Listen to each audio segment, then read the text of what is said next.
పెద్ద బనియన్ చెట్టు కింద తాత ప్రశాంతంగా కూర్చొని సాయంత్రపు ఆకాశాన్ని చూస్తూ ఉన్నాడు. అకస్మాత్తుగా ఒక చిలిపి కోతి కొమ్మల నుంచి దూకి అతని పక్కన కూర్చుంది. తాతా, మీరు ప్రతిరోజు ఇక్కడ ఎందుకు కూర్చుంటారు? కోతి ఆసక్తిగా అడిగింది. తాత మృదువుగా నవ్వాడు. నేను ఇక్కడికి ఆలోచించడానికి, జ్ఞాపకాలు గుర్తు చేసుకోవడానికి, మనసుకు ప్రశాంతత కోసం వస్తాను. నువ్వేం? ఎందుకు ఎప్పుడూ ఎగిరిపడుతూ ఉంటావు? కోతి తల గోక్కుంది. నాకు త్వరగా బోర్ అవుతుంది. నాకు ఎప్పుడూ సరదా కావాలి. ఇలా నిశ్శబ్దంగా కూర్చోవడం వింతగా అనిపిస్తుంది. తాత నవ్వుతూ అన్నాడు.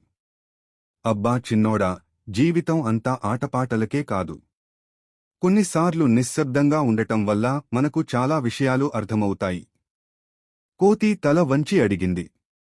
ఏవి అర్థమవుతాయి?